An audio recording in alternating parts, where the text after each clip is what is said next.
হরিণাকুণ্ড ঝিনাইদহ জেলার একটি উপজেলা শহর। জেলা শহর থেকে এই উপজেলার দূরত্ব প্রায় 20 কিলোমিটার।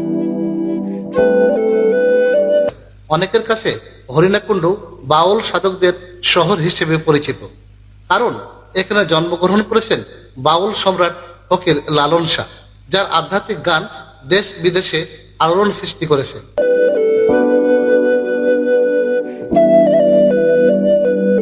এখানে আরো জন্মগ্রহণ করেছেন লালনের গুরু ফকির সিরাজ শাহ।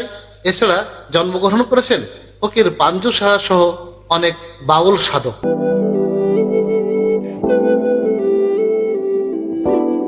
হরিণাকুণ্ড উপজেলা শহরটি ছোট হলেও বাউল গুরুদের জন্মস্থান ও তাদের আধ্যাত্মিক গান দেশ বিদেশে খ্যাতি অর্জন করার কারণে হরিণাকুণ্ড অনেকের কাছে সাংস্কৃতিক শহর হিসেবেও পরিচিত।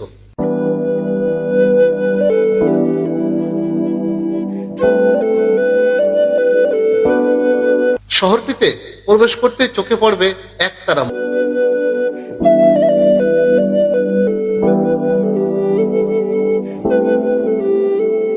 যেটি দেখে বুঝতে পারবেন এই শহরটি সাংস্কৃতিক শহর।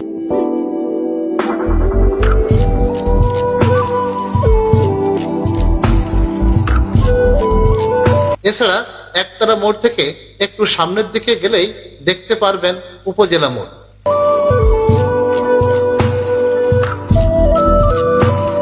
এখানে রয়েছে জাতীয় পাখি দোয়েলের একটি ভাস্কর্য।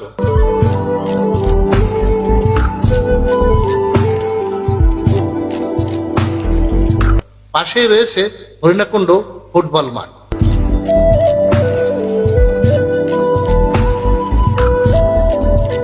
বাউল সাধকের শহর হওয়ার কারণে এখানকার স্কুল কলেজ সহ অধিকাংশ প্রতিষ্ঠান লালন শাহের নামে স্থাপিত।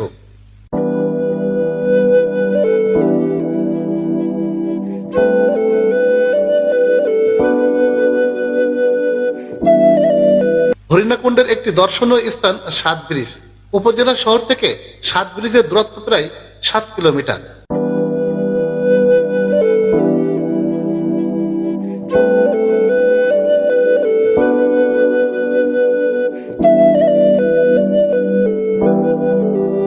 একটি স্থানে 7টি ব্রিজ হওয়ার কারণে স্থানটির নামকরণ করা হয়েছে 7 ব্রিজ। মূলত জিকে প্রকল্পের আওতায় কৃষকদের জমিতে পানি দেওয়ার জন্য কুষ্টিয়ার ভেড়ামারা থেকে ক্যানালে কাটা হয়েছে, যে ক্যানালের মাধ্যমে পদ্মার পানি সরবরাহ করা হয় কৃষকরা যাতে তাদের জমিতে সেচ দিতে পারেন।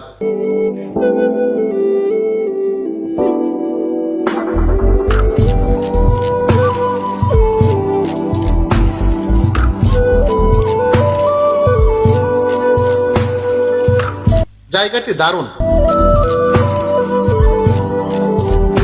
প্রতি শনিবার ও মঙ্গলবার বিকেলে 7 ব্রিজে গ্রামের হাট বসে।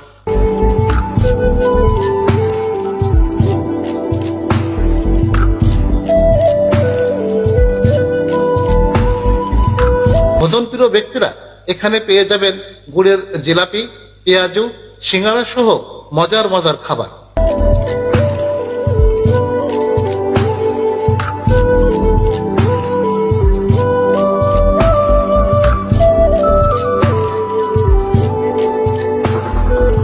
আমরা খাচ্ছি 7 ব্রিজের জিলাপি, অনেক সুন্দর। যারা হরিণাকুণ্ড আসবেন তারা একবার 7 ব্রিজ ঘুরে দেখে আসতে পারে।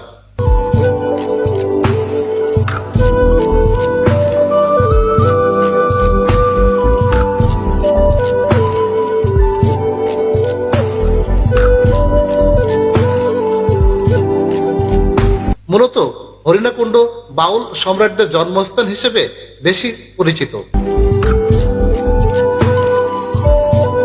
এ শহরে আসলে আপনারা বাউল সম্রাট লালন শাহের গুরু ফকির সিরাজ শাহের মাজার ও পাঞ্জু শাহের মাজার দেখে আসতে পারেন, যে মাজারগুলি দেখলে আপনাদের ভালো লাগবে।